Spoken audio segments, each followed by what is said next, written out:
media. Welcome back to Behind the Bastards, a podcast about the very worst people in all of history, where I just thought I was about to sneeze, but I didn't. And so we're able to start now, as opposed to like 3 seconds later. Mazel tov, Robert. Unless I sneeze in like a second. There's no way to know. It's really dusty out there right now, what with all the fire. Yeah. Everything's on fire. Yeah. You know who's not on fire? In like a bad way. But in a good way, they are. Being on fire can mean a confusingly wide variety of things. Hello, Miriam. How are you? I'm doing good. I'm not on fire in any way that I'm aware of. Okay. Neither in a good nor a bad way. Yeah, I don't think so. Again, like you said, it can mean a lot of things. So, I don't want to foreclose on every possibility, but. Yeah, that makes sense, So whether or not you're on fire, I hope you're ready to listen to the next part of our series on the life of Percy Fawcett, the guy who was probably the most direct inspiration for Indiana Jones / just like the archetype of like the gentleman adventurer, and who also, as we're about to discuss, is going to go increasingly crazy over the course of this episode. This is an iHeart podcast. Guaranteed human. Bite into a stack sandwich made with Hero Bread, and the only thing you'll think is delicious. You won't think it has up to 19 grams of protein, 11 to 32 grams of fiber, or just 0 to 5 grams net carbs. But it does. Hero Bread. No compromises. Just loaves, buns, tortillas, bagels, and noodles packed with flavor. Right now, get 10% off at hero.co with code IHEART. That's HERO.co, code IHEART. All figures per serving of Hero Bread. See nutrition facts on hero.co. This is Matt Altmix from How to Money, and we are all about comparing prices to save money on so many things in life. So why wouldn't you compare prices for your next ride share? Taking a few seconds to check Lyft can save you real money on your next ride. And I did this last time I caught a ride home from the airport after some travel, and guess who came out on top? Lyft. So don't just price check with flights and phone plans and your groceries. Comparing rideshare prices will help you to save money every time you ride. Save money, check Lyft. Want to know you're on the best path to the right car? At CarMax, the price you see is the price you pay. No negotiating, no last-minute surprises. Every car is CarMax certified and backed by a 10-day money-back guarantee, so you can buy with confidence. Want to shop from home? Go for it. You can come in when you're ready, take it for a spin, and buy however works for you. No pressure, no haggling, just the right car. Your way. Visit CarMax.com for details. Want to drive? CarMax. Dad, Disney activities are on Lingo Kids. What? Moana and Elsa and Marvel's Spider-Man, all of them. On Lingo Kids? Yes, Dad, on Lingo Kids. That's pretty cool. I know. You just lost them for the rest of the afternoon. Worth it. Full of fun activities inspired by Disney's Moana, Frozen, Zootopia, Marvel's Spider-Man, and more, Lingo Kids is where little ones discover more about favorite characters. Lingo Kids! Everything kids love. Download it for free.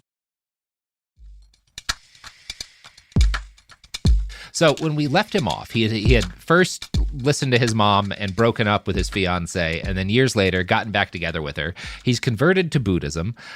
He's become a theosophist, and he's gotten really into the occult. And after being trained up as an adventurer and working briefly as a spy, he's finally wound up back in Ceylon in 1903, which he really likes because it's this place. It's filled with all these Buddhist temples. It's filled with what he sees as like these people who are seekers of the truth. There's a lot of not just like local Buddhists, but a lot of like white people who are really into the occult are in Ceylon and moving because it's really hip to travel to the East and to travel to these parts of the world where there's people who are like Buddhists and Hindus because a lot of these Victorian age and like slightly post-Victorian age white people are really into like co-opting little bits of different Eastern religions and sort of like tacking them on to these pieces of like theosophy and other spiritualist like belief systems that are starting to be cobbled together as like a hobby. This is like a hobby for a lot of people, right? It stays fashionable for a while. It stays fashionable. And Percy's kind of using his military career as a way to also further his hobby in this way. Like he's really happy to be stationed here with his wife. And Nina seems to be as well. She was born there. So many descriptions of Percy Fawcett's life start depict the beginning of his career as a boundary surveyor as if it suddenly ignites a desire for exploration. In Grand's book, Chapter 8, Into the Amazon, goes straight from Percy returning to England in 1902 to him then being in Bolivia like 6 or 7 years later, which is like where the first adventure from the movie The Lost City of Z starts too. And that leaves out years of his life where he was like getting increasingly into Buddhism and Theosophy in Ceylon. And it's kind of important because that sets the stage for what's going to happen next. So from what I can tell, despite Percy's aptitude for surveying, he doesn't seem to have been particularly drawn to it as a career at this point. In 1903, his chief interest was a different sort of exploration, the search for lost treasures and esoteric truths via meditation and other forms of spiritual exercise. And because Percy's talking a lot about finding lost treasure, I think people draw this too much to like archaeology and think that he's often literally seeking like lost cities of gold. That's not the truth as much as he's speaking more metaphorically about these kind of spiritual treasures that he wants to uncover by finding places that are supposedly lost. So like the real treasure was in fact within you all the time? Yeah, but also the real treasure is going to make you and your son gods. Oh, okay. He's not selfless in where he thinks this is going to bring him, right? Gotcha, it's still gotcha. crazy, but it is different. Yeah. In the movie, Percy's depicted as an ambitious man weighed down by his father's reputation, who's just like ready for any chance to become like a military hero. And the real Fawcett is exhausted by military life by 1903. But he was so good at cricket. He's so good at cricket. But he's made a vow not to kill anybody, and cricket's only good for killing. Right, right. Yeah. A.J. Lee, who read through Percy's many letters during this time, describes Fawcett as still captivated by Ceylon and his understanding of Buddhism. In fact, he may have returned there for what we would today call therapeutic purposes. Lee describes him as, quote, being captivated by the island's magic and mysticism, and with the help of fakirs and holy men, he began to extricate himself from the manacles of his unhappy childhood. So in this account, too, it's not just that he wants to learn magic to become a powerful wizard, which is definitely part of it, but it's that he's working through some shit. And like these Buddhist holy men and these other sort of like mystics that are all kind of clustered in Ceylon are at least giving him an opportunity to like talk about his childhood. And that's not really a thing men of his stature get to do back in England. Men will literally go across the world to hunt for gold before going to therapy. And then trick themselves into going to therapy. Because the real gold is within you all the time, right? That's sort of what Percy's doing. The real gold is figuring out that your mom was kind of the worst. Your mom was kind of the worst, yeah. So Percy and Nina both grow obsessed with Eastern mysticism during this time. She's also really into this stuff. They're a legitimately good match.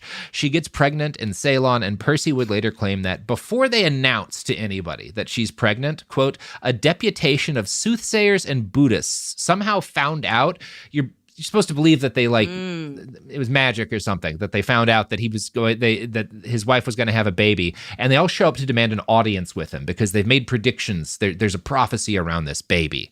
And I'm going to quote from that didn't happen. A.J. Lee's book here.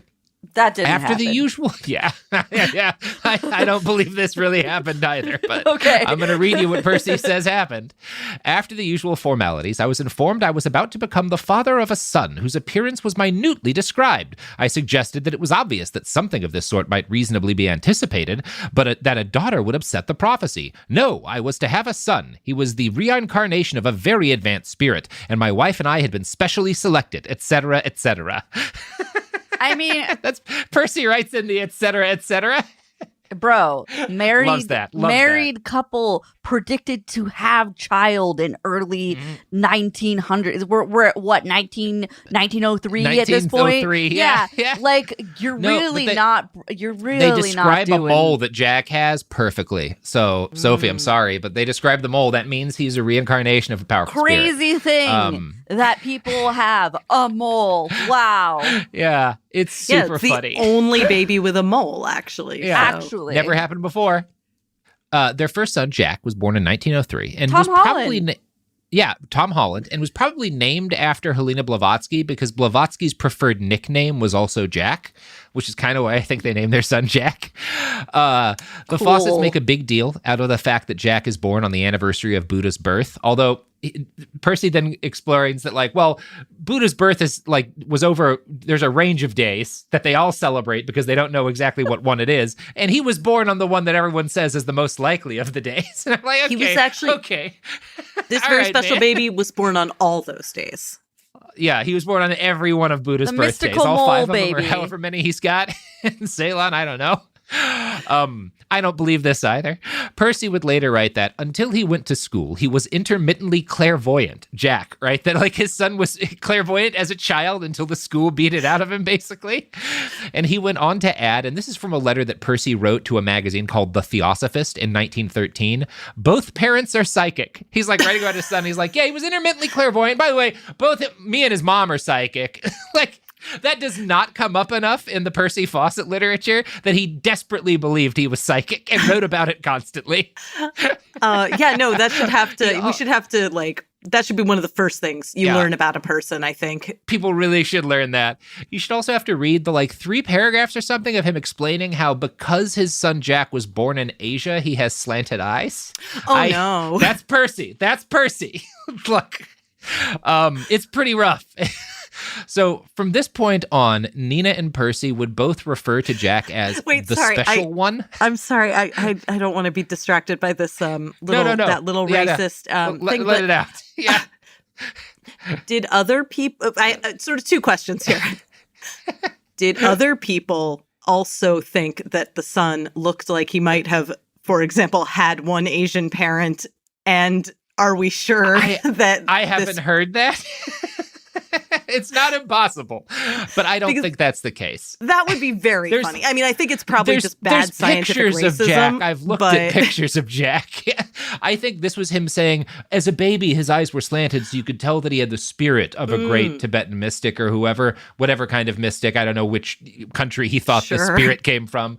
But I think it was the spirit of a great Eastern mystic. But Jack's white. That's also important. That Jack, that you are aware Jack is white. Yeah, I'm looking at this image that I've quickly Googled. No. Percy's racial politics are fascinating. We don't make them like this anymore. No, it would take a while to unpack all of the because he was born in Asia. There's a lot going on here. He and Nina would both refer to their first son Jack as the special one or the great one, and you get the feeling because his youngest son wrote about being kind of Jack wasn't great. First off, let me just say he was kind of a dick. He wasn't even as funny as people think. His youngest brother seems to have been kind of pissed by this. Yeah, I mean, I can see how that would happen. Magical. Yeah. The special one and the other one. The special one, yeah.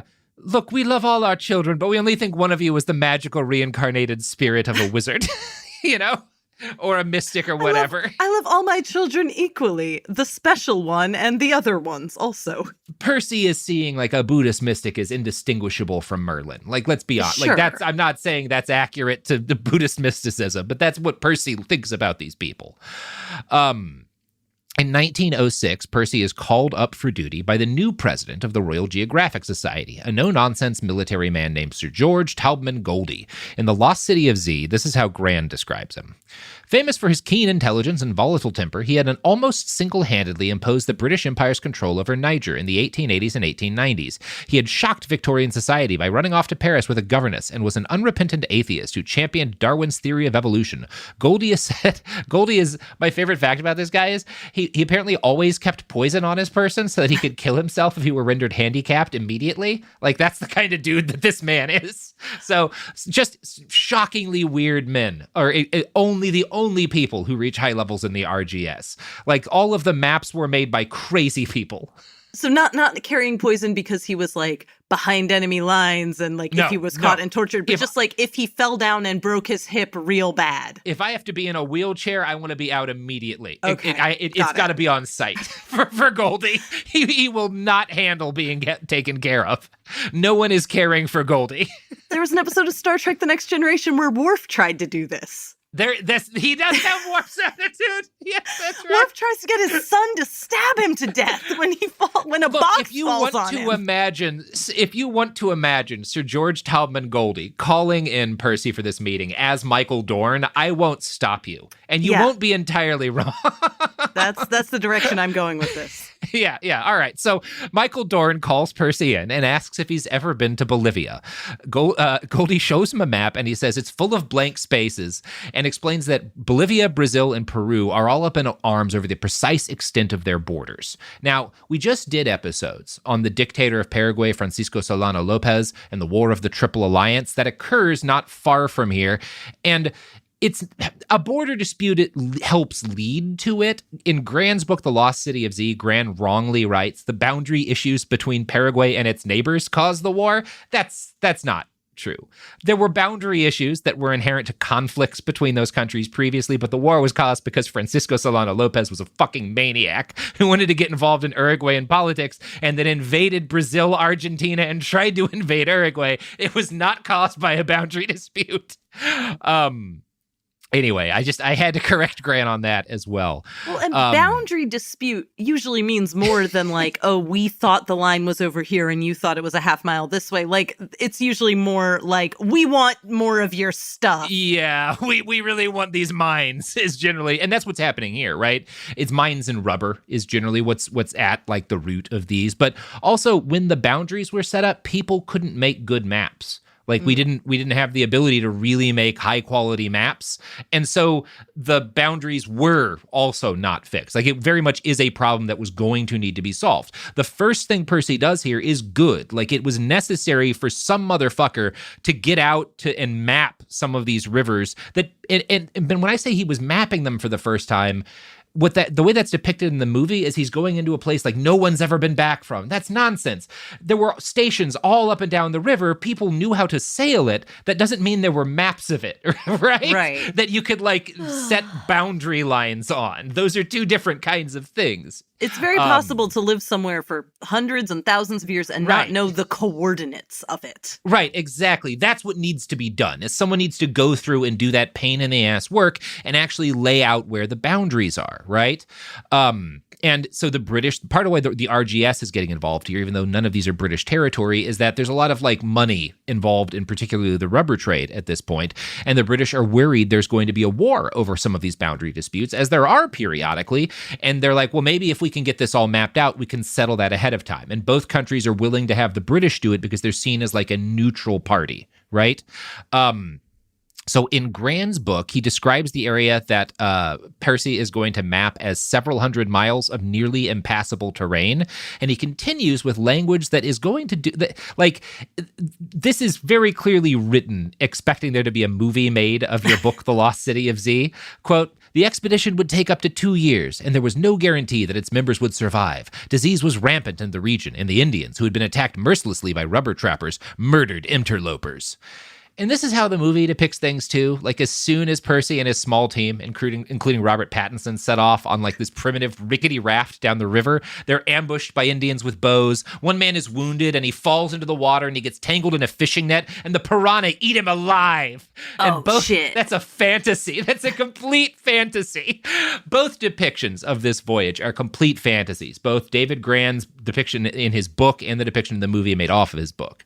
Now, some of that is because Percy Fawcett lied about his own adventures. He was a huge fan of adventure novels, and he couldn't resist making claims, not in his actual, like, the paperwork he submitted to the RGS was always really good. Most people seem to agree. But he would give public speeches, and he would, like, write articles where he would make lavish claims like that he had shot an attacking anaconda 49 feet long in the spine with his 44, 10 feet below its wicked head, and killed it right before it could murder them all. And, like, first off, it's theoretically possible for an anaconda to get that big, but they haven't, like on record, been quite as big as the one he was claiming. And also they don't act that way. I found a critique of Fawcett by Hugh Thompson, another veteran. Thompson is like a real explorer, like today, who's led, I think it's Peru is where he's done a shitload of expeditions, but he's led a lot of expeditions into the jungle. And he writes, quote, those who've traveled on the Amazon know that it is in reality mundane, soporific, and almost dreamlike. very little happens slowly. It is perfectly possible to travel for days without seeing any wildlife, let alone an anaconda, which would slither away at the sound of oncoming canoes. It's just a fantasy. And there are crazy-ass animals in the Amazon, but you don't see them because they don't want to be near you. They're scared of people usually, right? You have to kind of go out of your way, and they're not generally going to attack you unless you're a huge fucking asshole. The thing that's going to kill you is the same thing that's going to kill you in most places of the world where people die from the environment. It's little bugs that give you diseases. Yeah, right? or you're not going to get murdered by an anaconda. Blister on your foot and die of gangrene. Right, and it gets infected because of the water, and your foot rots off. Yeah. One thing every actual jungle explorer I have ever read from will point out is that if your narrative of an Amazon exploration has stories about being constantly attacked by deadly fauna, it's a lie, because that doesn't really happen very often. Fawcett's first real-life trip was mapping the Upper Heath River. The movie shows him mapping the Rio Verde first. He doesn't do that until years later. Here's how an actual world-renowned expert on the region, John Henning, described Fawcett's first trip mapping the Heath. This survey was the best thing Fawcett did, but he described it as boring because the new frontier was all along rivers. This was the height of the great Amazon rubber boom, so he and his team cruised from one comfortable rubber baraka to the next, taking their regular measurements. Again, the movie shows them fighting off death at every single turn, and in reality, they're going down to different places that all have food and a pretty comfortable raft. There's people all around. All they're doing is just some math, basically, right? And Percy's work here does make history, but in the rather pedestrian sense of oh, well, we finally have a map for this area that we didn't have a map before, rather than this bold adventurer carved a path through the howling wilderness to make this great discovery. And in the movie, at the end of this first voyage, he finds a bunch of pottery shards and ruins in the jungle, which is what convinces him that there's this lost city in the Amazon. That's not what happens. In reality, Fawcett does, once he comes back to England, he gets famous for doing this because it was good work and no one had before. And he was also good at self-mythologizing, right? Once he gets back to England, he's not just telling people about the actual mapping he did. He's he's zhuzhing it up a little bit. He's making it a better story than it really was. Anacondas. He gives at least anacondas and shit. He gives at least one lecture prior to the outbreak of World War I in which he discusses seeing what might have been ancient ruins in the rainforest. Now, we now know there are ruins in the area Fawcett said that there were ruins, but they're not stone ruins, which is what he always described and was looking for. They're like earthworks. And now that we have LiDAR, we can see where some of them would have been, right? So we do know that there was large-scale habitation in this part of the Amazon previously to European contact. And that is kind of what Fawcett was saying. And he's sort of right. But again, as I'm going to talk about, everything he believed about that habitation was wrong. Now, one thing the movie does get right is that once Percy gets a taste of the jungle, he starts going back, right? He leaves his family for a year or so to do, this first mission, and he keeps going back, and he just abandons them for years at a time to hang out in the jungle, mostly with a bunch of dying men. And that is accurate. That's what Percy does from most of the next 8 years leading up to World War I, is he just keeps heading back to the jungle to do different surveying and explorational missions. He cannot abandon his family often enough or long enough for his taste. There is no amount of being with his family that he will not immediately get the fuck out of England to go back to the Amazon for. You cannot make this man raise his kids. He won't do it. So he did learn something from his own father after all. Yeah, he picked that up from his dear old dad. Incredible. For his dad, it was gambling and alcoholism, and for Percy, it's exploring the Amazon. Grand describes Fawcett's next several years as exploring thousands of square miles of Amazon and helping to redraw the map of South America, painstakingly working his way inwards over years of voyages, cataloging exotic species until he had explored as much of the region as anyone. That's how Grand describes Percy, and it's nonsense. He is spending a lot of time in that part of the world, but Percy only surveyed about 300 kilometers of Bolivian rivers, and as Henning writes, Fawcett's own writings reveal no special interest in flora or fauna, let alone his collecting or cataloging rare species.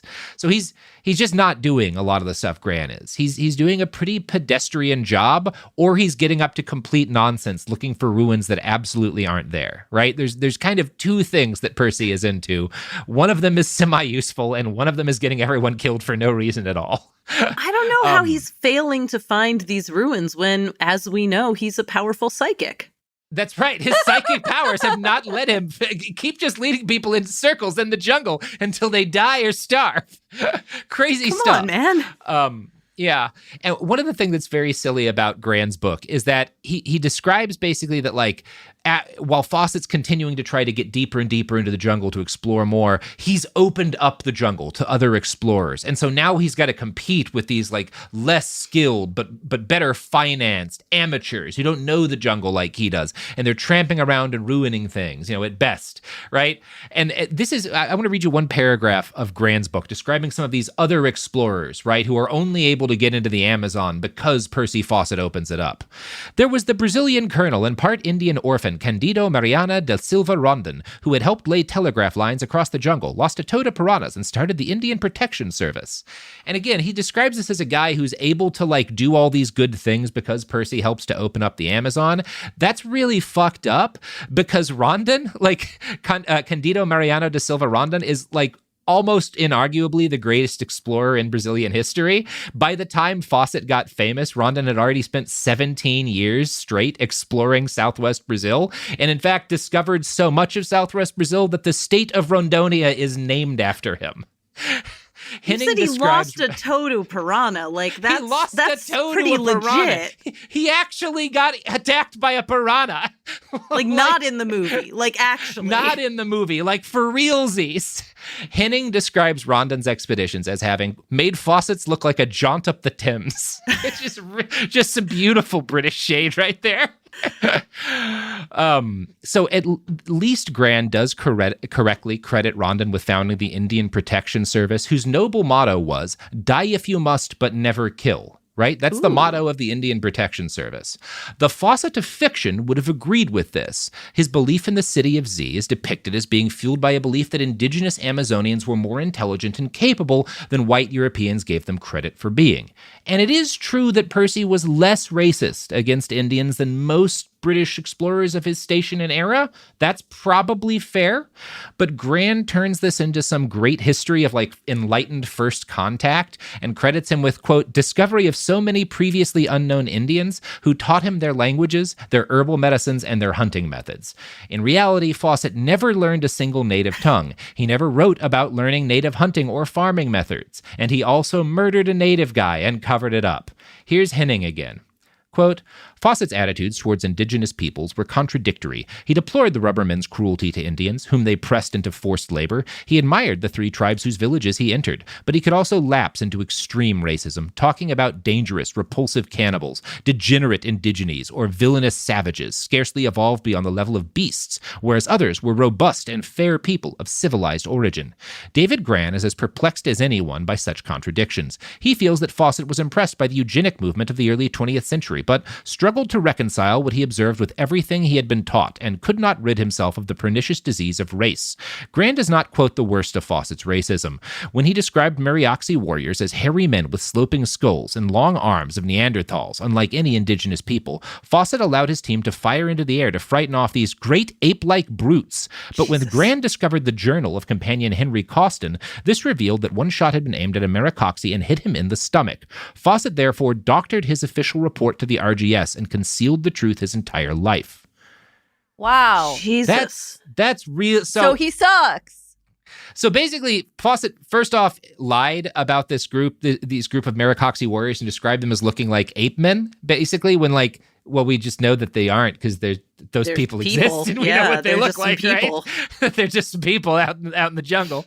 And also, and Grand describes him as, like, shooting up into the air. Fawcett describes himself shooting up into the air. But his companion, Henry Coston, played by Robert Pattinson in the movie, is like, no, he fucking murdered a dude. He murdered a dude and he made us all lie about it.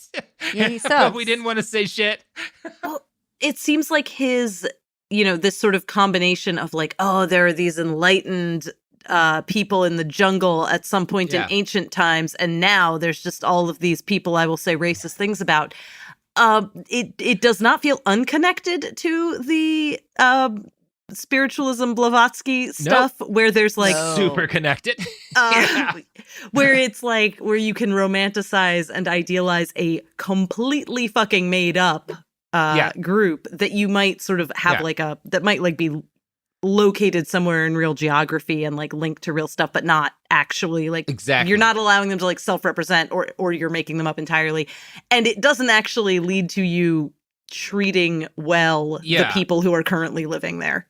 Yeah, like the reality of Fawcett isn't that he was like had an enlightened view of what like ancient indigenous people were capable of. It's that, well, he believed that a certain number of them were basically descended from white people who had made a civilization here before that had collapsed for some reason, or that they had ascended into some sort of spiritual realm because he thought there was a portal hidden in the jungle that he was looking for. This is what we're all building towards in the Percy Fawcett story. But it can sound on the surface when he's talking about like the great achievements of these Indians, like he's actually like woke, and he is for sure not. He's just a lunatic, guys. I mean, calling them apes and murdering them and covering it up is just shot a man in the gut for nothing. Yeah. Well, and the thing where he claimed to have learned stuff from indigenous people, but never actually like bothered to study them in any meaningful way. It's like he is somebody who thinks that the idea of being like taught secrets by indigenous people sounds very cool, and he would like to be the kind of person who people assume has been taught secrets by indigenous people, but like he's not actually interested in what any indigenous person has to say. He's not going to talk to them. They have weird foreheads or something. What did he say? Like, he doesn't like the shape of their skulls. Like, no. In reality, all of the ancient mysticism that he attributes to them came from like a Russian lady and his brother. Yes. He's like, yeah, it sure would be cool to talk to them. I bet they think all the same things as that Russian liar. But I'm not going to talk to them because, again, knew what these guys believed. Do not like the shape of their skulls. Oh, man. Anyway, you know whose skulls I like? The skulls of these advertisers. Bring them to me. Wait. Yeah. Mom, can I have Lingo Kids? Dad, Lingo Kids, please! When did we become the Lingo Kids house? No idea. Last week it was dinosaurs. This week it's... Lingo Kids! Why Lingo Kids? Because it's the best thing ever. We can play games with astronauts, wild animals, and superheroes. With more than 4,000 interactive games, songs, and shows, Lingo Kids is the #1 entertainment platform for young kids. So, no dinosaurs? And dinosaurs! Lingo Kids! Everything kids love. Download it for free. Hey, it's Ryan Reynolds here from Mint Mobile. Now, I was looking for fun ways to tell you that Mint's offer of unlimited premium wireless for $15 a month is back. So I thought it would be fun if we made $15 bills. But it turns out that's very illegal. So there goes my big idea for the commercial. Give it a try at mintmobile.com/switch. Upfront payment of $45 for 3 months, $90 for 6 months, or $180 for 12-month plan required. $15 per month equivalent. Taxes and fees extra. Initial plan term only. Greater than 50 gigabytes may slow when network is busy. See terms. Bite into a stacked sandwich made with Hero Bread or a fully loaded bagel. And the only thing you'll think is delicious. You won't think it's up to 19 grams of protein, but it is. You wouldn't believe it has 11 to 32 grams of fiber, but it does. Hero Bread makes loaves, buns, tortillas, bagels, and noodles packed with taste, but without all the net carbs. We're talking 0 to 5 grams net carbs per serving. With Hero Bread, there are no compromises, just flavor. There's none of the stiff baked goods you'd expect from better-for-you brands. There's just the soft, fluffy bread you crave. Plus, small batch drops of indulgent favorites, like the popular 2-gram net carb Hero Croissant and 3-gram net carb Hero Pain au Chocolat. And right now, Hero Bread is offering 10% off your order. Go to hero.co and use code IHEART at checkout. That's code IHEART at HERO.co. All figures per serving of Hero Bread. See nutrition facts on hero.co. This is Charity Lawson from Bachelor Happy Hour. Charity, I was thinking about this the other day. What's something that you'll always say yes to? That's easy. Seeing my friends, a last-minute girls trip, basically making memories you'll talk about for years. Same. And somehow every one of these memories comes with something to plan. That's so true. That's why Klarna stands out. It's about smarter tools that help you manage your money without taking away from the moments that matter. Exactly. With flexible ways to pay, cashback that builds automatically, and everything in one place, Klarna helps you feel more confident making everyday money decisions. Because when you have the right tools, everything feels more manageable. Download the Klarna app today or visit Klarna.com to learn more. California resident loans made or arranged pursuant to California Finance Law License, NMLS number 1353190. Klarna balance account required to be eligible for cashback points. Limitations, terms, and conditions apply. And we're back. So the reality of Fawcett's journeys and competence have been greatly exaggerated, not just by David Gran. I think this has established that like Gran left out a lot of important stuff and also just added a lot of stuff that Fawcett himself didn't even put in the narrative. For his part, Fawcett bragged about his own toughness constantly, claiming to feel none the worse for wear after losing 53 pounds in a disastrous expedition. And that's often, like, you'll see that fact mentioned as, like, evidence of how hardcore this guy was. Like, this was a real man. You know, he could really take punishment. That's what it took to be a great explorer. No, it's not. He lost 53 pounds because he was a fucking idiot who got a bunch of people killed for no reason, planning an expedition really badly. And now we're going to talk about, so in the movie, it shows his first expedition as being, which was like his first actual expedition was up the Heath River. And as we've discussed, it was not at all that interesting or harrowing. The journey that most of that first journey in the movie is based on is a 1908 trip that's the only true expedition that Percy Fawcett ever planned. And it was a 5-week trip to survey the River Verde for the state of Brazil. This is the only time that he actually like planned an expedition into an area that had not been mapped or charted and tried to map or chart something. As Henning wrote in an article for Spectator, the preparations were appalling. Fawcett took minimal supplies, since he was accustomed to being fed by rubber stations. This was the end of the dry season, with the river at its lowest, so they soon had to abandon their boat and continue on foot. After only a week, all food was exhausted, and they were really starving. Fawcett casually remarked that 5 out of his 6 peons died from the effects of this 5-week disaster. This was the only expedition he led into unexplored territory. And in the movie, in like his second or third expedition, he goes back with this famous explorer that he actually did go on an exploration with, this guy who had been an Arctic explorer, and they actually did have a big falling apart.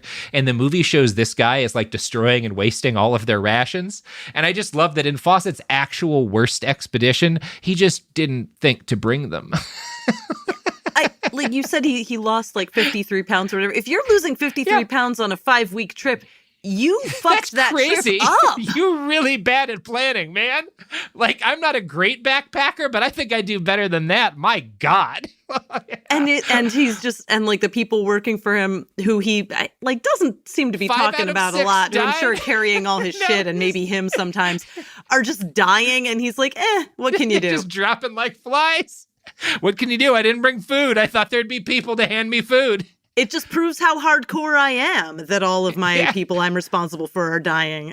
Just shows how good at this I am, actually. So much of his reputation for toughness comes from the fact that he survived starving to death because he himself did not bring enough food repeatedly. Like, it's very funny.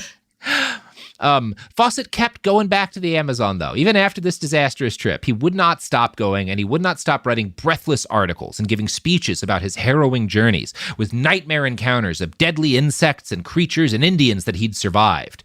Hugh Thompson describes Fawcett's public image pre-war this way. Fawcett self-mythologized, presenting jungle journeys as if they were Homeric odysseys. He was inspired in his descriptions by adventure novels such as Jules Verne's La Giganda and the works of H. Rider Haggard. All featured trusty companions, unreliable natives, and clues given by some ancient chronicle. The relationship between Edwardian writers and explorers was a symbiotic one. In other words, Fawcett's framing of his own life and the things he's trying to do in the jungle are inspired by fiction. He's not a scientist most of the time, really ever past those first couple of journeys. He's a crank who thinks he's in a novel. He's kind of LARPing. He's LARPing, paying people to like come along and pretend with him that they are doing an adventure. Except those people are getting killed. Alan Quatermain, not a real people guy. Killed to do it. Not a real man. Percy was in central Bolivia in September of 1914 when word came through that his old buddy, the Archduke Franz Ferdinand, hadn't made it through his last trip. And there was going to be a World War I thing starting up soon. So he probably better get home. One thing. Yeah. Everybody knows. Got to get home for World War I. Don't want to miss that. Don't want to miss That would have been a good time to stay in the jungle, to be honest. That World War I thing. I'd have gone right back. I don't even care if there's food. Better than the front. Oh, my goodness. I would take starving in the jungle over the trenches. Yeah, no, for sure. Yeah. Easily. You can even lie about how hard it was. You can even lie about it later. Yeah. In one of the few passages where he is far too kind to Fawcett, Henning writes this about Percy's time at war. He'd hurried home, and by January 1915 was back in the artillery. In his late 40s, he was too old for frontline service, but he fought a good war, ending as a lieutenant colonel. This is Henning trying to be nice to Percy Fawcett, because actually Henning knows that this isn't true. I think he was just trying to be polite. Fought a good war is such a He did not. He did not. It sounds like when the kid like strikes out in a baseball game and you're like, no, you did good. Like, yeah. Good try. Yeah, that's son. more accurate. Fought a good war is such a... Yeah, that's usually what people describe as like, well, he did fine, in World War I. The movie goes kind of crazy. It shows him leading a charge across no man's land during the Battle of the Somme. And again, he was an artilleryman. He stayed behind the lines. He was not charging into the fucking no man's land. He wasn't running at German machine gun nests, guys. He actually shot a German anaconda. He shot a German anaconda. Got it right in the belly. Yeah. As Henning stated, he stayed behind the lines, but he did not do what anyone would call fighting a good war. During research for the book Brazil That Never Was, author A.J. Lees happened by chance on a copy of a book titled Tommy, the British Soldier on the Western Front. And as he's just doing research on Fawcett, he's thumbing through this completely unrelated book, and he sees Fawcett's name listed in the index, and he's like, well, I should probably look into that, right? If I'm going to be writing a book about the guy. Here's a quote from his book. I leafed through to the relevant page, dealing with the problems encountered by the British artillery in quelling the German heavy guns, and read, perhaps the most notorious problem came in 6th Corps in late 1916, when the Amazon explorer, Colonel Percy Fawcett, arrived to take up the new post of Corps Counter-Battery Colonel. He immediately declared that he was not in the least bit interested in the innovative work being done on the detection of German guns by flash spotting and sound ranging. The only counter-battery shots which he would allow were those against targets clearly visible from British lines, or those he had personally detected on his Ouija board. Fuck yes! Oh my god! Love the Ouija board part. Love that. Dipshits who serve under Percy Fawcett are like, Colonel, we found that when the gun fires, if you count how much time happens between seeing the flash and hearing the explosion and then it landing, you can determine the distance and use that to directly determine the position of the German guns and thus shoot at them with our own guns and take them out. And Percy says, you're a fucking idiot. I've got a Ouija board. Like, that's literally what he's doing. Percy's incredible. It's so fucking funny. Fuck your math. I've got a board game I can use to talk to ghosts. Trying to spot the German guns and count how far they are away? No, we'll talk to ghosts about it. They told me where a city in the jungle is. It's hard to hear the Ouija board sometimes over the sounds of all of the men I've led to death in the jungle, but I think he's saying there's a gun over there. Incredible. So I gotta say, when I came across this fact, that's what made me decide to do an episode on Percy Fawcett. The fact that he's there at the front in the fucking 1916 trying to spot German cannons with a Ouija board. Beautiful stuff. Well, and that it's happening as an actual technique for this exists is amazing. Yeah. Like, it's and not historians like wrote about it. It's not like you're out at sea before they have radar and you're like trying to guess where enemy ships are. It's like, no, we have a way to do this. You're fucking around with a Ouija board. You can actually triangulate the distance of artillery in a number of ways, but amazing. Okay, we're just doing nonsense. All right. And Lees, when he finds this fact in this book, he writes to John Henning, and Henning, who had written like, well, Percy fought a good war. And under this questioning, Henning kind of breaks down and admits like, so actually my dad served under Fawcett in World War I. And maybe I have a couple of reasons to be annoyed by the guy other than Grant's book. And so Henning's father served under Fawcett and with another officer named Bragg, and the two, quote, despaired when they learned that the mad psychic Fawcett had added non-existent German gun emplacements to their highly accurate positions. In other words, Henning's dad and this other guy were trying to use like math to find out where the German guns were, and Fawcett just kept sticking more pins in and being like, the ghosts have revealed another gun emplacement to me. Such a cool guy. How did this guy not get shot in the back by his own men? He really was like the prime target for getting shot in the back by his own men. No officer ever deserved to be fragged more by his own guys. Unbelievable. Like really amazing he made it out without that happening to him. It's astonishing. Yeah. So after the war, Percy only grows more obsessed with his lost city. He'd given exactly one lecture to the RGS before the war in which he discussed the possibility of ancient ruins in the Amazon. As Jason Colavito summarizes, Fawcett's public proclamations on the lost city of Z were fairly sober. He spoke of the possibility of a monumental city akin to those of Mesoamerica or the Inca. And that might seem like kind of plausible because there are these big stone cities that are really fucking cool and crazy looking in other jungles, right? Why couldn't there be something like that in the Amazon? And so like that makes sense to people. And Percy has another piece of evidence that he's able to pull up. He's found by this point a report from 1753 published by a Portuguese explorer who had run into what he described as a city in the jungle deep in the Amazon. Percy had found this on like this document like in some like government files in Rio de Janeiro, and he brought it forward and he would put this forward as like evidence that no, there are credible accounts from white explorers that they found something in the jungle that resembles this city I've been talking about. And this account talks about this large, opulent city made out of stone. There's an entrance gate with these 3 huge arches, and it's covered in hieroglyphics of this indecipherable alphabet. Nearly all of the Fawcett myth today centers on this 1753 report, which Fawcett learns about after the war. Now, this is a real report. It does exist. Other people have seen it. Like, it's been basically everyone who writes a book about him, like, goes to the library where it's stored and looks at this fucking thing as if it's going to bring them more details. And this is an account by a Portuguese fortune hunter who goes searching in the Brazilian jungle for rumored lost gold mines. The party allegedly spent like 10 years in the jungle and never found anything. And one might argue their reports of a fantastical lost city that they brought back no evidence of might just have been an attempt to save face. Like, well, we all were starving in the jungle for fucking years. But yeah, there's some stone stuff there. Sure.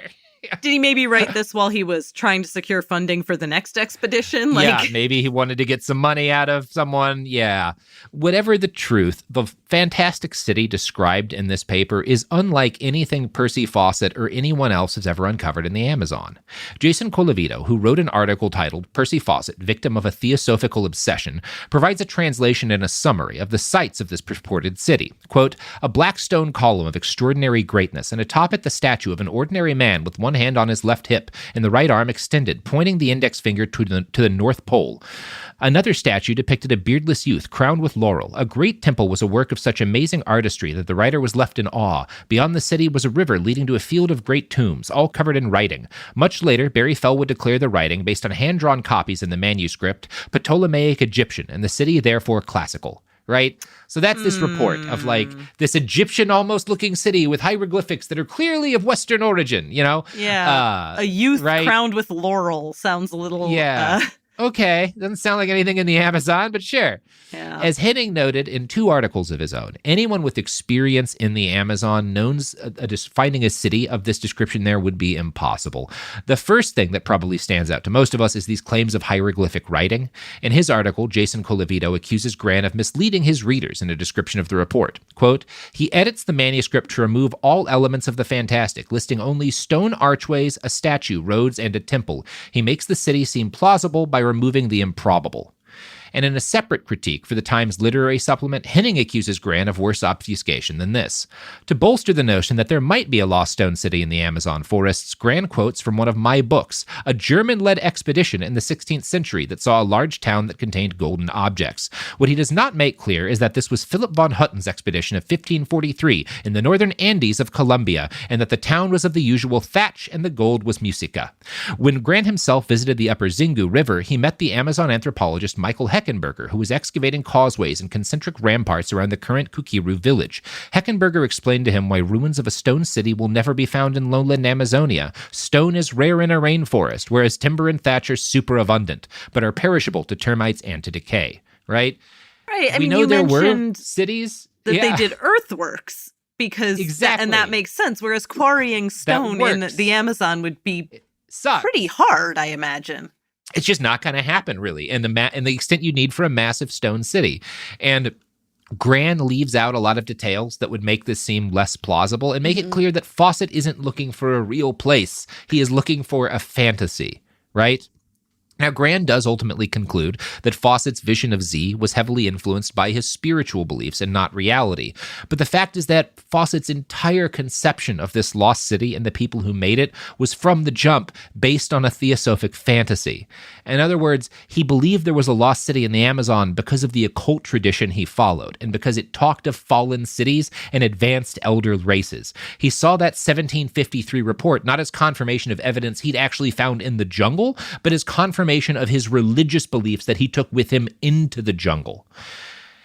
And yeah, like that's the core of kind of what's happening here. Yeah, so right? he's genuinely looking for these theosophical ideals that are not a real thing. He's sort of pinned it on this thing written by somebody whose motives we don't know in the 17th century. Right. Cool. Yeah, and that Gran is kind of taking this to make Fawcett look like more of a man searching for more of a man outside of his time, who believes in something that was eventually proven true. Because we know there were some larger, there were some much more habitation in the Amazon than like certainly Europeans thought there was in that day.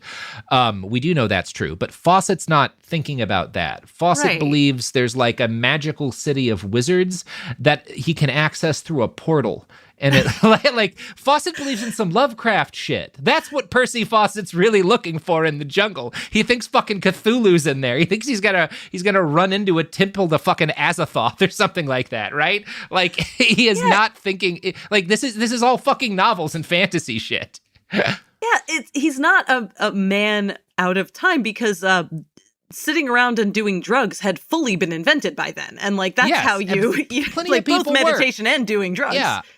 Yeah, and to be fair, one thing Gran does point out is that Fawcett's dreams of the City of Z had a lot in common with fiction stories that writers like H. Rider Haggard, who were his friends, wrote, right?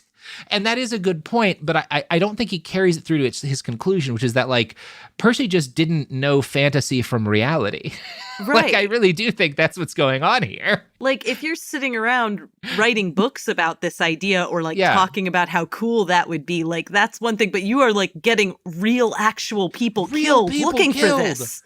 Yeah, just like you probably got real people killed trying to hunt down German artillery with a Ouija board. Who knows who you shot? My God, man. There's no good way to die in World War I, but like dying because your commanding officer is using a Ouija board is like particularly bad. Counter battery fire? My God. So Fawcett spends his post-war years trying to hunt down this fanciful place. In 1920, for some reason, he leads an expedition and he follows the route of a German anthropologist nowhere close to where he thought Z should have been. He was forced to abort the mission and try again in 1921, further down the Atlantic coast. He interviewed a bunch of local miners who knew nothing about a lost city. And this is kind of accidentally one of the funny things about the movie is that it'll show Percy periodically just stumbling up to some man in the jungle and being like, "Have you heard of a city?" And they'll be like, "Yeah, I don't know, maybe, man." And then he'll just wander back into the jungle. And I think that is kind of what he's doing for some portion of this. Wow. Is like, "Have you heard rumors of a city?" "Yeah, okay." And then off he goes back into the fucking jungle, right? Like he's trying to like live out that scene in the book or the movie of an explorer where they like hear from some guy in some bar that like, "Oh, the city's out." Like he's trying to make that scene happen for him in real life and is instead just like interrupting some dude doing like his going about his day. Being like, "Have you heard any weird stories?" And he's like, "I don't know, sure." Sure, man, yeah. Over there. Why don't you go back into the jungle? Yeah, all the stories I've heard are about how you should get away from me. You should be far away from my home. You look like you're riddled with disease, Percy. And he often was. None of these voyages panned out, and Percy Fawcett ran out of money. After going broke, he can't like give up this dream, so he embarks on a series of get-rich-quick schemes that all fail. God. In at least one instance, he seems to have both been conned and possibly robbed. He moves his family to California, and they like lose everything. And I think like an oil scam. There's a great. Yeah, he deserved it. Frankly, he couldn't. He did have it coming a little bit. Yeah. You know who else has it coming? The products and services. The sponsors of this show. Yeah. Yeah. They have your money coming to them, I hope. Mom, can I have Lingo Kids? Dad, Lingo Kids, please! When did we become the Lingo Kids house? No idea. Last week it was dinosaurs. This week it's... Lingo Kids! Why Lingo Kids? Because it's the best thing ever. We can play games with astronauts, wild animals, and superheroes. With more than 4,000 interactive games, songs, and shows, Lingo Kids is the #1 entertainment platform for young kids. So, no dinosaurs? And dinosaurs! Lingo Kids! Everything kids love. Download it for free. Bite into a stacked sandwich made with Hero Bread or a fully loaded bagel. And the only thing you'll think is delicious. You won't think it's up to 19 grams of protein, but it is. You wouldn't believe it has 11 to 32 grams of fiber, but it does. Hero Bread makes loaves, buns, tortillas, bagels, and noodles packed with taste, but without all the net carbs. We're talking 0 to 5 grams net carbs per serving. With Hero Bread, there are no compromises, just flavor. There's none of the stiff baked goods you'd expect from better-for-you brands. There's just the soft, fluffy bread you crave. Plus, small batch drops of indulgent favorites, like the popular 2-gram net carb Hero Croissant and 3-gram net carb Hero Pain au Chocolat. And right now, Hero Bread is offering 10% off your order. Go to hero.co and use code IHEART at checkout. That's code IHEART at HERO.co. All figures per serving of Hero Bread. See nutrition facts on hero.co. This is Charity Lawson from Bachelor Happy Hour. Charity, I was thinking about this the other day. What's something that you'll always say yes to? That's easy. Seeing my friends, a last-minute girls trip, basically making memories you'll talk about for years. Same. And somehow every one of these memories comes with something to plan. That's so true. That's why Klarna stands out. It's about smarter tools that help you manage your money without taking away from the moments that matter. Exactly. With flexible ways to pay, cashback that builds automatically, and everything in one place, Klarna helps you feel more confident making everyday money decisions. Because when you have the right tools, everything feels more manageable. Download the Klarna app today or visit Klarna.com to learn more. California resident loans made or arranged pursuant to California Finance Law License, NMLS number 1353190. Klarna balance account required to be eligible for cashback points. Limitations, terms, and conditions apply. Hey guys, have you ever found yourself craving a cold snack? Yep. Do you even know what a cold snack is? I do. Well, some of you may have noticed I've been wearing a Montucky shirt on the video version of the podcast, and that's because Montucky makes my favorite cold snack. That's right. It's a cold, snackable beer. And summer is the best time to enjoy it. You're right, Durs. Montucky is a light American lager from Bozeman, Montana. It's snackable, shareable, and perfect for all occasions. Hey, that sounds like the dream beer to me. Go to MontuckyColdSnacks.com/snack-finder to find Montucky Cold Snacks and a retailer near you. And if you're looking for some Montucky merch, use Important Snacks, all one word, for 20% off their merch store. They got some cold horses on those cans. Cold snacks. And we're back. So, by this point, the early 20s, his son Jack is a young man. And both Nina and Percy, while Percy didn't really raise him, but Nina had raised him to believe that he was holy, a great spirit destined for some fine cosmic purpose. Jack tried to live up to this. He seems to have taken very seriously the fact that he was like the special golden boy. So he's trained constantly as a young man in expectation of the fact that one day Dad's going to get enough money for the final big expedition that will take us to the lost city of Z. And I've got to go with him because my destiny's there. He and Mom have both told me my whole life my destiny's there. Oh, right? This kid's going to die in a jungle. This kid's so fucking doomed. Yeah. He's going to die in the jungle so bad. I mean, now, parental expectations are hard at the best of times. But like, I think what most people deal with is the like, you know, your father and mother and I worked very hard to send you to school and you better become a doctor. And like, that's rough. But like, you are a higher spiritual being that's abuse. Your father has to find enough money to lead an expedition into the jungle so that you can ascend through a portal. Wow. That's what they're teaching this boy. Tell me about this portal. You've mentioned the portal a couple of times. I have. So by this point, if Fawcett's view of Z had ever been a belief in a real physical city that someone could do archaeology on, it had morphed into a theosophic belief, into a sort of portal that might lead you to a place, or at least like a place where the veil of reality is thinner and one can commune with the secret masters of the world, right? That's what he's looking for. Yeah, you gotta get away from the thick veil we got over here. Right. You got to get to where the shimmer starts or whatever. Jack became a devoted spiritual practitioner. One friend described his slight aesthetic restraint as reminiscent of one of the Knights of the Grail. So he is like living like a monk almost in order to prepare himself for his great purpose. Now, I've mentioned H. Rider Haggard several times. He's the creator of Alan Quatermain, right? Who was played by Sean Connery in Sean Connery's last movie, which was not very good, The League of Extraordinary Gentlemen. Not a good movie. A better graphic novel. Pretty good graphic novel, yeah. He and Sir Arthur Conan Doyle became close friends with Percy, not just because they loved stories of adventure, but because they were all spiritualists who were into the same weird occult shit. Doyle based his novel The Lost World on some of Percy Fawcett's absolutely falsified accounts of his adventures.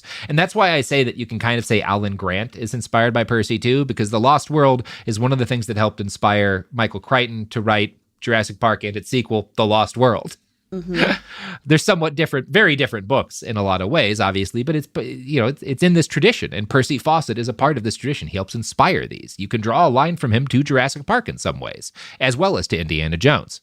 So, which just means he could have stuck to writing novels. Like, we could have a whole series of trashy novels by this guy that people would probably be basing. Explorer. Right? Yeah, he could have maybe fed his family. Yeah, raised his kids. All kinds of stuff he could have done. Gotten fewer people killed. Yeah, certainly would have gotten fewer people killed.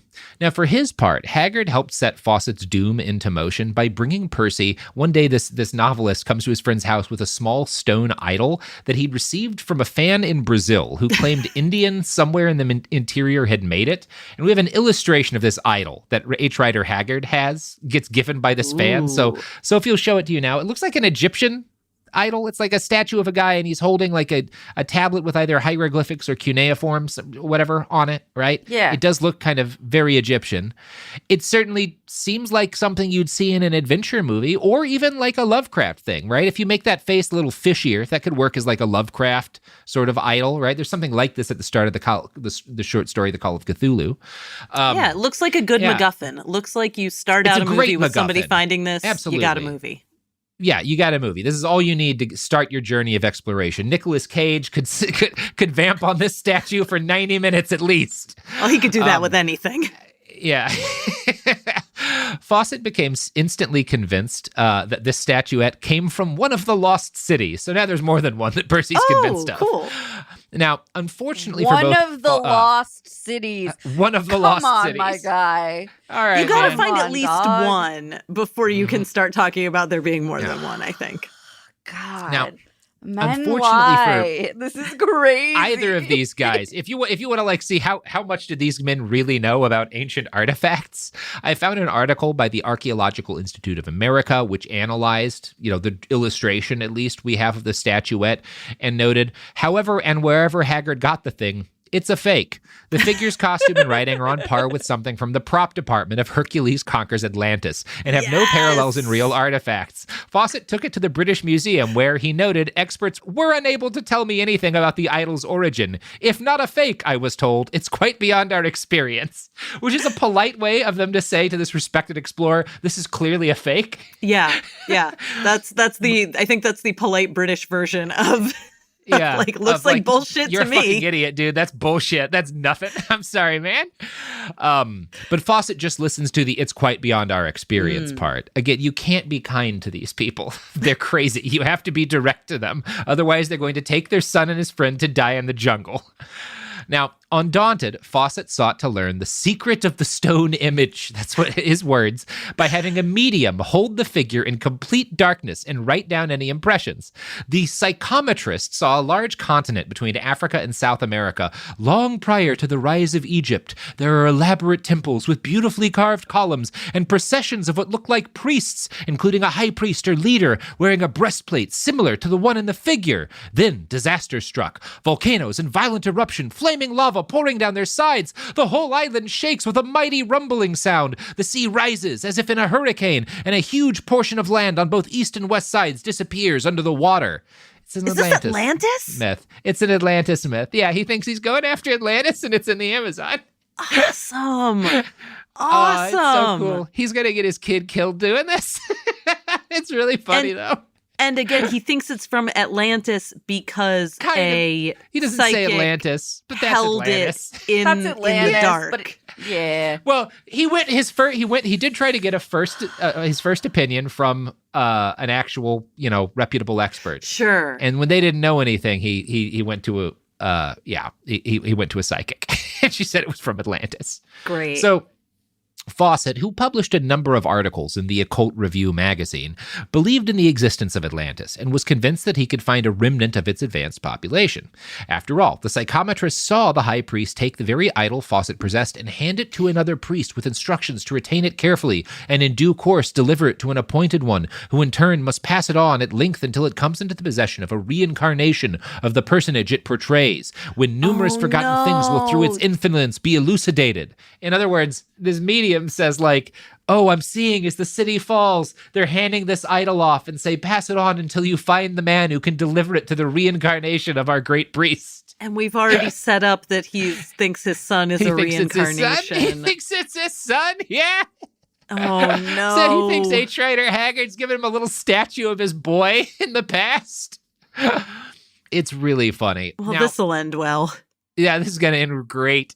In his own book, based on extensive letters between Nina and Percy discussing this, A.J. Lees has come to believe that Percy grew so obsessed with the lost city of Z because it thought it would lead him to an underground Great White Lodge where he could execute what he and Nina had taken to calling the Great Scheme, and they capitalized each of the first letters in those words. I don't want any Great White Lodges executing any great schemes. Thank you. This is a great scheme. You're going to love this scheme. He would send word to Nina after finding the city, whereupon she, along with other sympathizers, would join the three men and form a community on the Brazilian plateau, broadly modeled on the one Harold Large had created. Now, I got to stop you there. Harold Large was a wizard and a friend of the Fawcetts from New Zealand, and in 1907, Large had founded an experimental magical community named the Havelock Work in New Zealand. This was a free love and also art and woo focused place where everyone could fuck and make art and do sex magic, I think, is the basic idea behind this commune. I mean, that honestly, that sounds fine if people want to do that. To do in New Zealand. Not the middle of the Amazon with just you and your son and his friend. I would even venture to say maybe go back to England and do it there. Go back to England, maybe anywhere. But it's fine. People are gonna be wizards. I don't know much about this free love wizard community, but I will say that his largest focus was that the modern world is destroying us. It's this tyrannical place that is destroying the human soul, and so we have to create these communities so that enlightened beings can gain the actual psychic power that they're supposed to have, or something like that. I think is the basic idea behind the Havelock Work, and so the Fawcetts are so inspired by what their friend Large is doing that they kind of work this into their vision of what's going to happen when Percy finds this mystical city, right? That he'll send for his wife and all of their friends, and they'll all move to this place where the veil of reality is thin in the Amazon, and they'll live forever as free love wizards, I guess. I think that's the basic idea. And it's important that you note that Percy's bringing his son to this place, but the commune isn't going to have a place for Jack, which I guess is good because that would be kind of weird because his parents are both going to be, I guess, fucking all their friends there. I'm going to continue from Lee's book. I wish there was a responsible adult taking over for this kid, but I don't think they're going to find him in the wizard commune, frankly. No, they have not. How old is the kid? From Lee's book. He's point? 19 or 20 or something right now. He's a young adult. Right? No. He's got to be older than that. He's got to be in his early 20s because he was born in 1903, right? Yeah, early 20s. So Lees writes, Jack Fawcett would be handed over to the Earth Guardians, and his physical body would be taken over by an ancient other. He would then depart Brazil and set up a new lodge near Trincomalee in Ceylon. There, a new colony of evolved beings would wrest control from national governments and become the masters of the universe, guiding the human race back to a new beginning. So that's the best explanation I've seen is what Percy thought he was really doing out in the fucking jungle. I got to give my son up to these spirits so that he can take over governing Ceylon, and then me and my wife will get to fuck in the jungle with our friends forever. I think that's kind of the idea, as far as I can tell. He's signing over his son's actual body to a spirit. To the Earth Guardians. Okay. To the Earth Guardians, yeah. Who are going to give his body to another. Don't know what happens to Jack's spirit. That's actually kind of unclear. Yeah, I hope it gets a break from all this. This kid never had a chance. No. It's about to. So as evidence that Jack was fucked from the jump. Yeah. As evidence that the Fawcetts really believed this stuff, Lees includes in his book a letter that Jack wrote to Large, the guy with that commune in New Zealand in 1924. And this is Jack. I begin to look upon Ceylon as my own private property now and feel quite annoyed to think there are thousands of strangers laying down the laws there. You seem to think we shall soon go, and that always cheers us up. Where clairvoyants fail, we always say, well, HL did not say that, or HL says we must go, and he knows. So this guy, Henry Large, definitely gets them killed too, right? He's for sure a part of this. He's hugely to blame. I begin to look on Ceylon as my private property. Look, how could this not go to your head? And that you get a bit of that from his younger brother who writes the book, like who edits his dad's notes into the book Expedition Fawcett, because he's like, Jack wasn't a great spirit. Yeah. He was kind of a dick sometimes. And I think he probably was an asshole. I mean, again, this is a little bit too much cultic belief for like one child. Like this kid is going to be messed up. I can both say he was probably pretty annoying to be around because he thought he was a god, but also what else could have happened here? If he made it into his like mid to late 20s and got away from his parents, it would be, his responsibility to figure things out and become a better person. But I'm guessing he doesn't get that chance.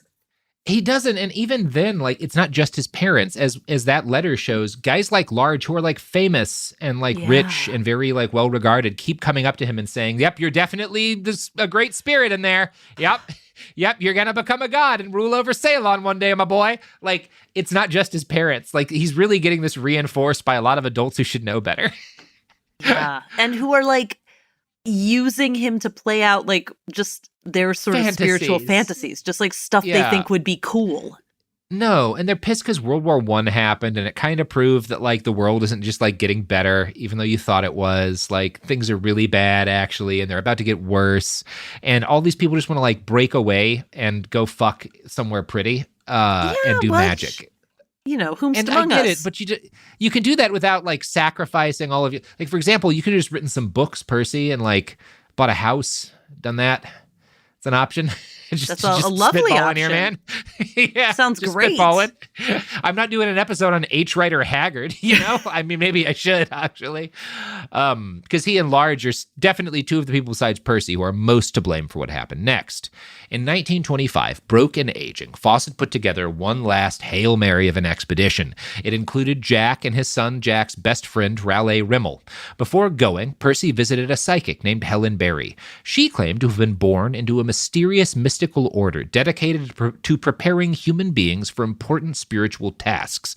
And she basically tells him, "Oh yes, this statue, Percy, is a statue of yourself as a priest in a past life, and you must take it into the jungle."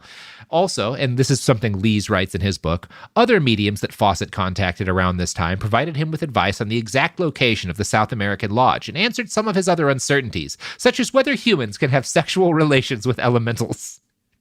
I'm so glad he cleared that up. I love that. First off, that should tell you what Percy's really thinking about with this journey is like the sex magic is a big part of this for him, I think. I don't think that gets enough credit in any of the books about this. Which, again, it's so many people do sex magic without getting anyone killed. Like exactly. Very rarely do they get people killed. This is not anti-sex magic. This is an anti-whatever the hell Percy Fawcett's doing podcast. Whatever you're into, but like, yeah, it's amazing how many psychics he seems to find who tell him what he wants to hear. Yeah, weird how that works out. You'll note that psychic's telling him a little bit different thing from the last one, right? And he interprets them all a little differently, but the fact that no one's ever saying exactly the same things never really dissuades Percy. It makes maybe these gay people are all just kind of making shit up separately, right? So, as for why this 1925 expedition winds up being Percy's last, here's John Henning again. The old surveyor, Percy, made 2 suicidal pronouncements. One was that the trio should travel light, with nothing more than small packs. Everyone in Amazonia knew that you could not cut trails and keep your team fed with fewer than 8 men. I can confirm this, having done months of such cutting and carrying. But Fawcett sent their pack animals and porters back, and continued with only his 2 novices. His other dictum was that Indians would look after them. This was equally dangerous. The Xingu tribes pride themselves on generosity, but they expect visitors to reciprocate. All expeditions in the past 4 decades had brought plenty of presents, such as machetes, knives, and beads. Fawcett had none. And this is a thing that when people have talked to the actual indigenous folks who were alive at the time, as a number of expeditions did, they'd all be like, well, he kept asking for food, and he didn't, have anything. He wasn't doing the thing you're supposed to do, which is where you, give us a gift. And, sometimes they stole shit. Sometimes they were rude. You hear different stories. Some of them are true. Some of them probably aren't. But, the one thing that comes through is that they were seen as rude. And they were seen as rude in part because they didn't bring anything with them. And it's actually kind of rude to, stumble into a place you've never been and don't understand, starving to death because you didn't bring enough shit. And they'd be like, hey, guys, can I have your food? Can me and my kids have your food? Very Sorry, rude. Can we have all of it? We are starving. And it's not it's kind of a dick move. If that happens because wow, something really bad happened to you, your boat you guys wrecked, had an accident. Whatever. Of course we'll help you out, man. Shit happens. It's the jungle. Yeah. You on purpose didn't bring the stuff you had the resources to bring because you had this idea based on your refusal to study and learn from the indigenous people. You're a white man. We know the shit white people have access to. You should be bringing stuff with you, first off. We've seen others. And also, we know you, Percy, by this point. You kind of have a reputation for being a cheapskate, but the psychic said he was entitled to it, so that's right. Here he goes. That's right. He had to take over Ceylon. So you know what? It's nice that just once the white male entitlement will get this guy what he deserves. Yeah, he and his son and his son's buddy, who all die. Long story short, they all die. They all die probably horrifically. These are probably not good deaths. They are never heard from again. They send a couple of letters early in their expedition, and then they just disappear. And we have no idea what happened to them unless you take the highly credible accounts of local tribesmen who say they were murdered for being dicks or going in a place they shouldn't have gone, or a combination of the two, right? Now, there are some other plausible theories. Maybe they got lost and sick because they didn't bring enough stuff. Maybe there's even one account that they were mercy killed because some locals were like, oh, you guys are going to get yourselves murdered. And we know the people you're going to get murdered by are really fucked up. So we're actually going to kill you now out of kindness because we can't stop you. You're clearly deranged, but we don't want you to suffer. That is one of the accounts. Damn. Is it also possible that they found a portal that led them to Atlantis and they're kings there now? Maybe they found a portal. Has anyone been to Sri Lanka ever? I don't know. I've never heard of a person from Sri Lanka. It's possible. No way to know. Wild. Other than by briefly researching if there's things in... Yeah. Turns out whole country. Wow. Is it governed by the ghost of white boy? Nope. Nah, it's not. It's not. Okay. So not that then. So not that then. I'm sorry, guys. I did a little bit of research there. Turns out not. That was my bad. That's weird. This Ouija board says they totally made it. Wow. Oh, okay. Well, 2 sources, different things, That means it's in dispute if we're the New York Times. I'm not interested in litigating what exactly happened to Fawcett and his kid and his kid's friend, because it's not really a mystery. They did a stupid thing in a dangerous place and they died, right? Yeah. That's what happened to them. Large and Nina corresponded for years after Percy went missing, and there's some really upsetting passages in their letters in the book Brazil That Never Was, where Nina is clearly really worried about her son and her husband, and Large is like, don't worry, I know they're going to be fine. They're going to come out of the jungle. Percy will be out of the jungle any day now. Don't you worry. And she really gets strung along for a while there. It's kind of a bummer. That's a bummer. Yeah, that sucks. Yeah. Modern historiography has proven Fawcett's theory about a lost city sort of right, if you squint. We do know that the Amazon was much more densely peopled prior to the arrival of white people and disease. I think one of the one theory is that during roughly the medieval period, what we'd call the medieval period, there would have been a population of between 1.5 and as much as like 2 to 2.5, maybe even 3 million people living in the Amazon, which is much more densely peopled than certainly the Europeans knew it to be after contact. And we have also found evidence using LiDAR scans of what very likely were semi-large urban communities around where Percy expected to find Z. These were not Cyclopean stone cities or modern metropolises, but we're talking, populations of in the thousands, 5,000 or 6,000, not millions, right? These are not like vast, things, but these were fairly advanced sites created by fairly advanced cultures. And one very, prominent theory suggests that a lot of the Amazon was crafted intentionally over a long span of time as basically a giant living grocery store, a food forest, right? Mm-hmm. And so we should look at the Amazon not as this primeval, unspoiled wilderness that people never advanced in, but as a thing that people shaped and changed and engineered to a significant extent in order to better suit their own needs and provide them with a more comfortable lifestyle.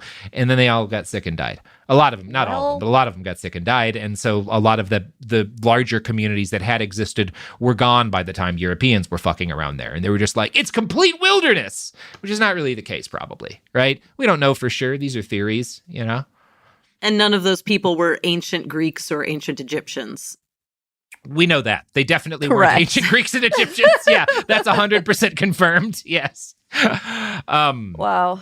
Yeah. I do want to quote once more from an article by Hugh Thompson, he's that Peruvian scientist and adventurer who led numerous expeditions, and he wrote this of Fawcett for the Washington Post. As Gran acknowledges in his book, again, you will find nothing of it in the film, Fawcett was deeply conflicted about his suspicion that there might have been an earlier advanced civilization in the Amazon, a suspicion that, for all the wrong reasons, he was right about, although he himself never found anything to prove it. He could not reconcile this with his poor opinion of the Indian tribes, so he postulated the existence of white Indians who had somehow traveled across the Atlantic from Europe and brought civilization with them, right? And that's all you deserve to remember Percy Fawcett as. He was a crank who got his kid killed. Well, and if he'd been less racist and paid attention to what people there said and how they lived, then he probably wouldn't have died. So, congratulations, white man dies of racism. That's actually kind of cool. Yep. Too racist to live. Yep. Wow. Yep. Cool. Well, mm-hmm. Miriam, you got anything you want to plug? Yeah, there's this secret lost city in the jungle, actually. No. So I would like to plug my podcast, which I do with members of my anarchist publishing collective that I'm in, which is called Strangers in a Tangled Wilderness. Your friend, Margaret Killjoy, is also in that collective.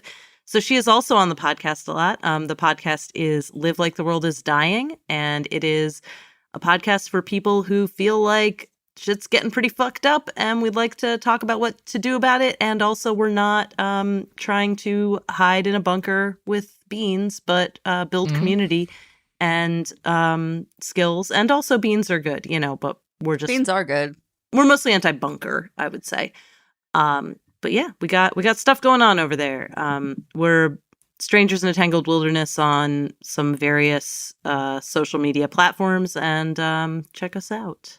Sweet. Mm-hmm. Yeah, check it out. And check out the Amazon. You know what? I'm going to go on an expedition down there and find a commune or a place for a commune, and then some ghosts. And I don't know. I think one of us will wind up ruling an island in Southeast Asia. Pretty good chance. If you just go to the jungle, just buy a plane ticket to Brazil or anywhere with a jungle.